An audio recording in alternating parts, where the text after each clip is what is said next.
But these places and these faces beginning, no. I said these places and these faces beginning on. I'm going home. I'm going home.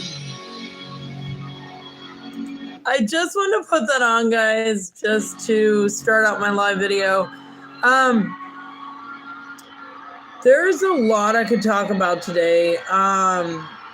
Basically right now I'm stuck in my house because there's a random truck with a flat tire. Oh my gosh. Random truck guy stuck in my driveway with a flat tire, and I'm like, I'm not leaving this house for anything. Anyway, that's why I'm still here, and I'm not doing Uber, but you didn't even need to know that. Okay, so I'll get at it. One of the things I've been wanting to talk about, but just keep forgetting, is to talk about fear, like being fearless. I can't get this phone to give me a good perception of myself. That's pretty good. So when you look at your life, when you look at the different challenges and aspects of it,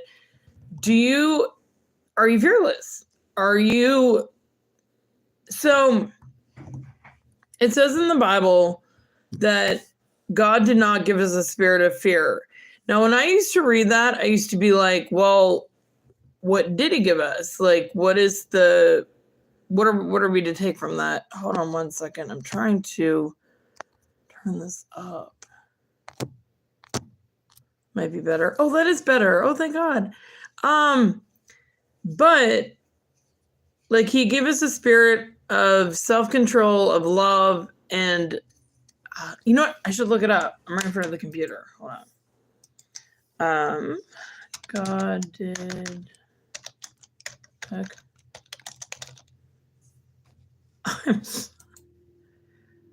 Wait, can we get this out here?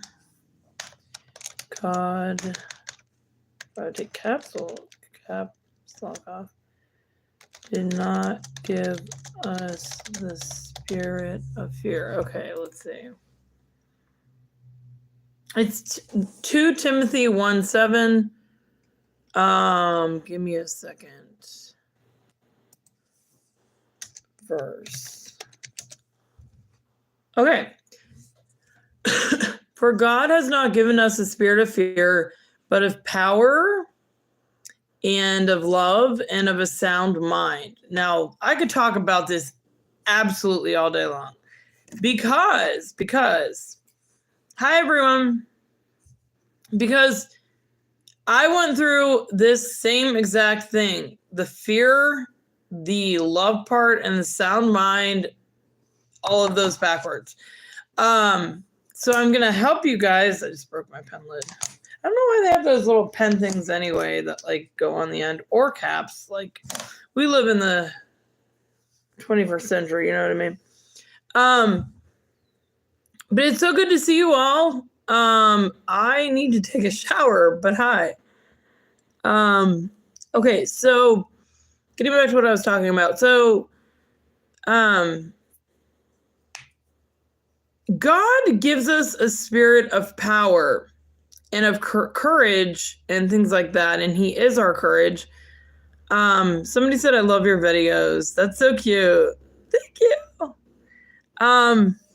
So when we think about power, like, what do we think about? Like what kind of power? You know what I mean? But I think what he's saying, this is just my interpretation, is like power, like being strong, like being courageous, you know, things like that. And then the other one would be, let's see. Okay, so a spirit of like giving us, okay, for God has not given us a spirit of fear. We need to talk about the love part, and then the fear part, and then the sound mind part. So that's pretty much what I want to talk about today.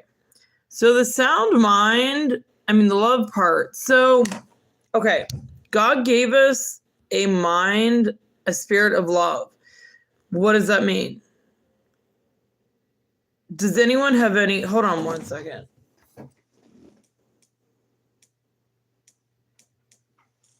this guy's in my driveway and I don't know if they need me. It's just changing a tire. Anyway, if we have a mind of love,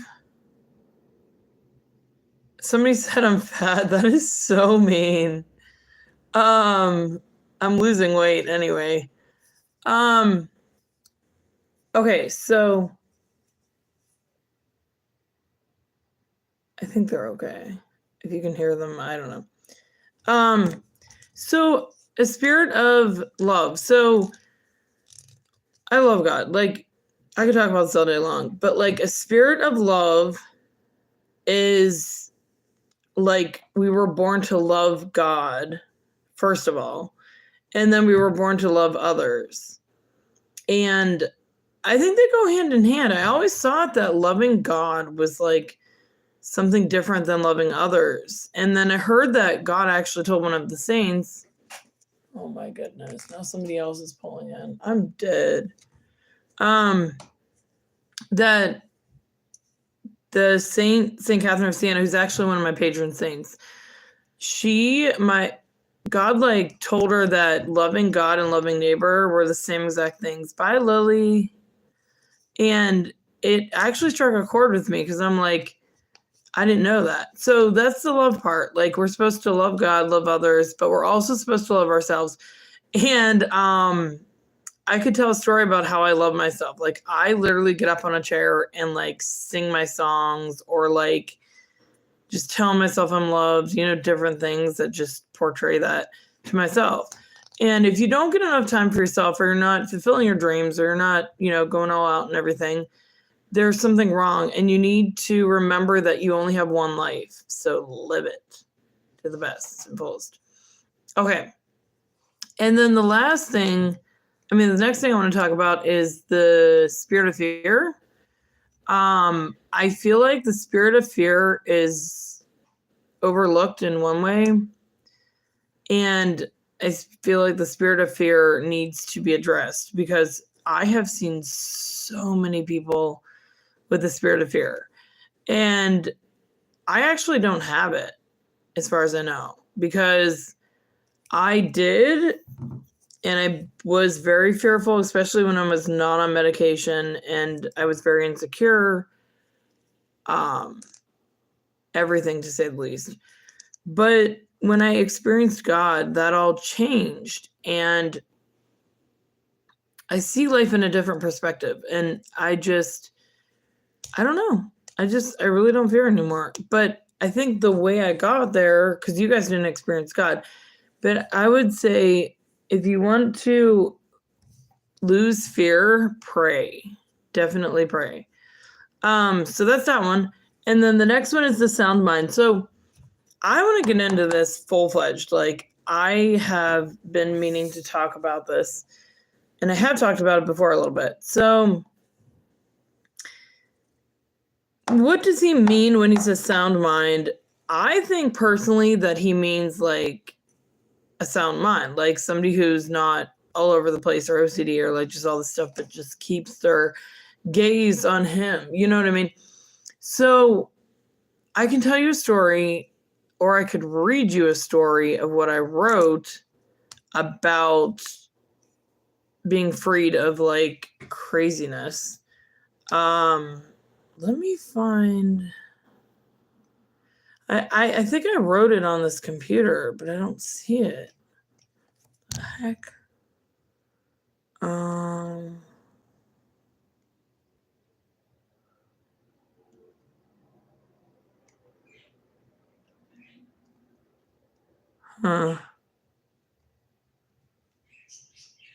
I don't see it. I don't know, but I could talk about it. So in 2014, I was 19 years old. Okay, so this was a while ago. And I began to get these so-called thoughts to do things that were a little random. Like, I'll give you some ideas, like to go for a walk, and as I'm going down this back road, go across the road or come back and then go across or run back, go back a little bit. Like, And I was very, I was naive for one thing. I don't know why that came to mind, but I really felt like I should just do these thoughts for whatever reason. And then it got a little worse. I would like be in someone's house and see a tree outside and be like, oh, I want to go see that tree. And they're talking to me as I'm like running out of the house to go see the tree and just random things. But eventually it got down to these 3 thoughts that I constantly had for, oh my gosh, for a long time. I don't have them anymore. Thank God. Thank God. But I basically had them for like 10 years, give or take. And they were 3 thoughts. One was to yell, fuck you, like really loud for absolutely no reason. You know, like I'd be in like Walmart and be like, wait, should I yell it? You know what I mean? Like it was just really weird. Then there was one to do the middle finger for no reason. There was one to throw stuff. And I wasn't angry. It was just like an impulsive thought. And I ran it by priests. I ran it by psychiatrists. Eventually we found out I have a chemical imbalance. And I'm on medication for that now, currently. But I could give some insight on it because I feel like everyone almost lives this world like there's another world. I'm not talking about heaven. Like they don't live their life to the fullest because they feel so insecure or they, you know, don't really know what to do or don't have insight, don't have motivation to do anything. I think it all boils down to God. Like God is the answer to everything. God is sufficient. Like we don't need anything else except for God. And I just feel like if we allow certain thoughts or thought patterns into our lives, they're going to ruin it. And it's kind of like this one book I read when I was a teenager. It was called Battlefield of the Mind by Joyce Meyer. Very good book. Just points out like how to be strong in the midst of fear and all this stuff. I'm going to be completely honest. I want to get off medication, but I don't because I don't want to know what would happen if I did. Like, if I got sick and then couldn't come back to where I was, I'd be in a mental hospital, state prison thing for, not prison, I don't know why I said that, but it's like linked with people that have been to prison for my whole life. And I am not letting that happen. So I'm like, okay, God, whatever you want. But yeah, like these thoughts, these ambitious thoughts can take over your life. And they did for me. I spent 2 months in a psych unit because of these thoughts, because of letting impulsive crap just seep through my mind. And it's not really the best thing. But anyway, yeah, I just wanted to share that quick story. But remember, for God has not given us the spirit of fear, but of power and of love and of sound mind. All right, God bless. Bye.